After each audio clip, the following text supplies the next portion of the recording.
नमस्ते दोस्तों, welcome back to the panel. आज की कहानी एकदम बॉलीवुड वाली। हीरो दुनिया में है ब्लॉकबस्टर, पर एक देश में हो गया फ्लॉप शो। ब्रांड है स्टारबक्स, कॉफी का किंग। लेकिन ऑस्ट्रेलिया में गया और जंग में पार्टिसिपेट भी नहीं कर पाया।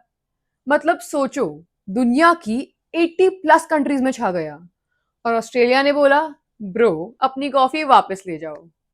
चलो शुरू करते हैं। Starbucks versus Australia.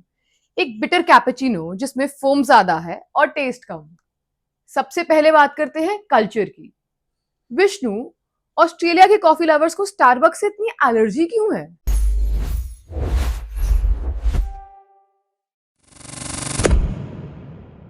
देखो, अमेरिका में स्टारबक्स इसलिए हिट हुआ क्योंकि कॉफी उनके कल्चर में है। स्टारबक्स ने सिखाया कि कॉफी पीना is equal to lifestyle. But in Australia, भाई, वहां कॉफी रिलीजन है। वर्ल्ड वॉर टू के बाद इटालियन और ग्रीक इमिग्रेंट्स एस्प्रेसो मशीन अपने साथ लेके आए। तब से ही ऑसीज कॉफी को ट्रीट करते हैं जैसे हम इंडियंस अपनी कटिंग चाय को करते हैं। हर गली का बरिस्ता आपको नाम से जानता है। और स्टारबक्स लेके आए fast standardised corporate coffee. Australians बोले, भाई हमको पर्सनलाइज कॉफी चाहिए, ना कि एक्सेल शीट वाली लाते। तो कनेक्शन ही नहीं बना। Lesson number 1, think of it like this.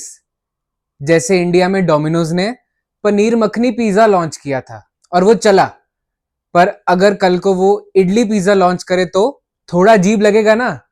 Same scene Starbucks का हुआ। ऑल राइट, कल्चर का तो बच गया बैंड।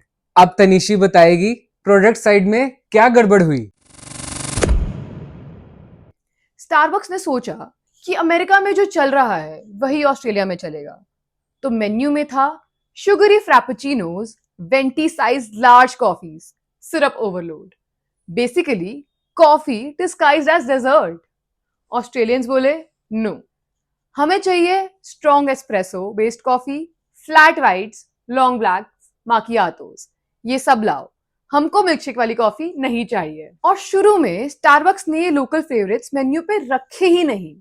मतलब इमेजिन करो, तुम डोसा खाने जाओ और वेटर बोले, सर यहां सिर्फ आइसक्रीम मिलेगी। ऊपर से प्राइस प्रीमियम था। लोकल्स ने कहा, हमारे लोकल कैफे में 200 रुपीज में स्ट्रॉन्ग कॉफी मिलेगी, तुम 400 रुपए में शुगर वाटर क्यों बेच रहे हो? लेसन नंबर 2, जब कस्टमर बिरयानी चाहे उनको सैलेड मत पकड़ाओ। बिजनेस का पोस्टमार्टम गारंटीड है। अब मनीष से जानते हैं कि स्टारबक्स की स्ट्रैटेजी में क्या फॉल्ट रहा।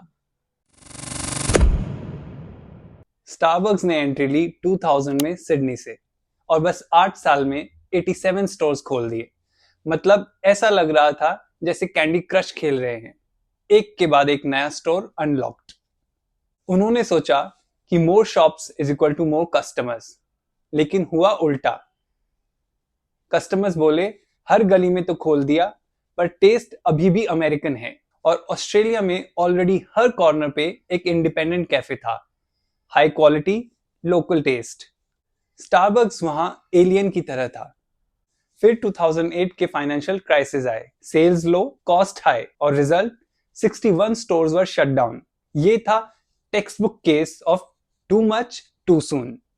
कमेंट्स में लिखो, आपको क्या लगता है इंडिया में ऐसा कौन सा ब्रांड है जो अनटाइमली ओवर एक्सपेंड करने की वजह से बैंड बजवा बैठा?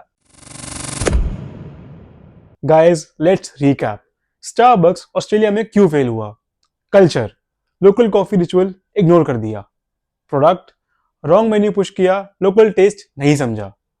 स्ट्रैटेजी, जल्दी में एक्सपैंड किया, डिमांड बिल्ड ही नहीं हुई। लेसन 3, स्टारबक्स ऑस्ट्रेलिया में फेल हुआ क्योंकि उन्होंने कस्टमर्स की कॉफी लैंग्वेज समझने की कोशिश ही नहीं की। ग्लोबल होने का मतलब ये नहीं कि लोकल को इग्नोर कर दो, वरना पैसा तो जाएगा ही, साथ में मीम्स भी बनेंगे। बिल्कुल, मतलब क्रिकेट ऑस्ट्रेलिया में खेलो, लेकिन थापी लेके जाओगे तो क्या होगा? सिर्फ कपड़े ही धो पाओगे। गुड न्यूज ये है कि स्टारबक्स ने सीखा। अब वो ऑस्ट्रेलिया में सिलेक्टिव लोकेशंस पे ही फोकस करता है, मोस्टली टूरिस्ट हैवी स्पॉट्स जहां लोग स्टारबक्स एक्सपीरियंस करने के लिए आते हैं। अब सवाल ये है, जेन जी की राइज के साथ जिनको ऑन द गो और एस्थेटिक कॉफी पसंद है, क्या स्टारबक्स ऑस्ट्रेलिया में कमबैक कर पाएगा? आंसर्स कमेंट सेक्शन में ड्रॉप करो।